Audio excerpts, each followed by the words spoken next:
Everyone, सभी शिक्षक साथियों को एक बार फिर से मेरा नमस्कार। आपके अपने यूट्यूब चैनल आरती जिंदल की पाठशाला में स्वागत है। तो साथियों, आज मैं आपके साथ क्लास 5 की अप्रैल माह की पहली शिक्षण योजना विषय हमारा परिवेश प्रकृति टॉपिक है परिवार कल आज और कल का शिक्षण योजना हमें कैसे बनानी, वो मैं आपके साथ शेयर कर रही हूँ। तो सबसे पहले हमारे एज इट 4 कॉलम रहेंगे। तो लर्निंग आउटकम हम देख लेते हैं कि परिवार में होने वाले विभिन्न बदलावों के कारण बता लेते हैं। अपने गांव में किसी अन्य जगह से आकर बसने वाले लोगों की सूची बना लेते हैं। अपने गांव में होने वाली किसी भी शादी में क्या क्या देखते हैं उसे लिखकर बता लेते हैं, जैसे दूल्हा दुल्हन, बाजा, खाना, मिठाई आदि।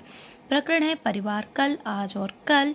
सीखने सिखाने की सहायक सामग्री है पाठ्य पुस्तक, परिवार का चित्र चार्ट, TLM, दीक्षा ऐप आदि। सीखने सिखाने की प्रक्रिया व गतिविधि है, इसमें हमने 2 शिक्षण योजना बनाई है, प्रथम दिवस और द्वितीय दिवस। तो हम प्रथम दिवस को देखेंगे। शिक्षण के आरंभ में समय रखा है 5 मिनट। आकलन का तरीका है पूर्व ज्ञान। तो शिक्षण के आरंभ में शिक्षिका बच्चों को गोलाकार आकृति में बैठाकर उनसे कुछ साधारण प्रश्न पूछेंगी, जैसे बच्चों आपके परिवार या घर में कौन कौन है। चार्ट दिखाकर किस चार्ट में कितने प्रकार के परिवार हैं, आपका परिवार किस प्रकार का है, आप गांव में रहते हो या शहर में। शिक्षण के दौरान आप शिक्षिका पाठ्य पुस्तक में दिए गए तीनों प्रकार के परिवार के चित्र चार्ट दिखाकर बच्चों से उन पर चर्चा करेंगी तथा बच्चों से भी उनके जवाब जानेंगी तथा बच्चों को परिवार का महत्व, परिवार के प्रकार पर चर्चा करेंगी और बच्चों को यह भी समझाएंगी कि परिवार का स्वरूप क्यों बदल जाता है।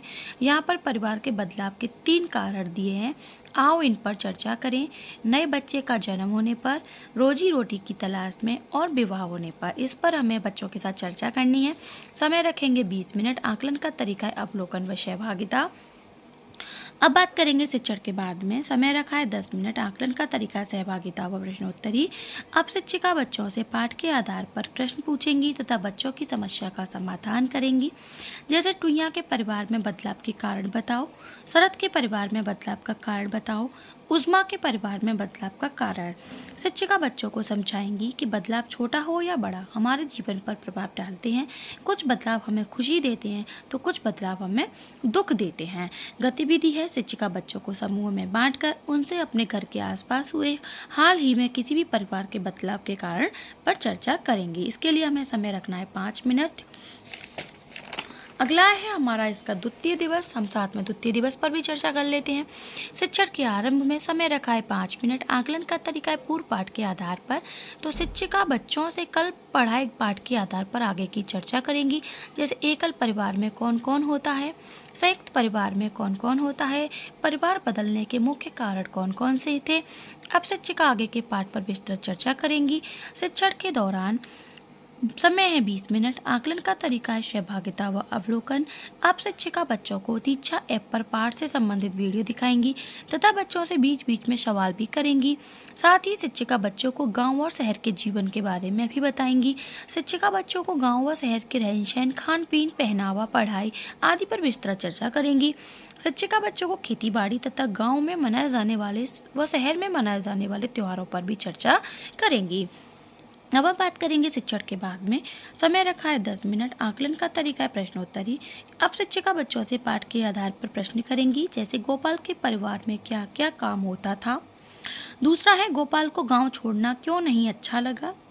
थर्ड है खेती करने के बाद मनुष्य के जीवन में क्या बदलाव आया। और फोर्थ है शादी में क्या क्या पकवान बनाए जाते हैं।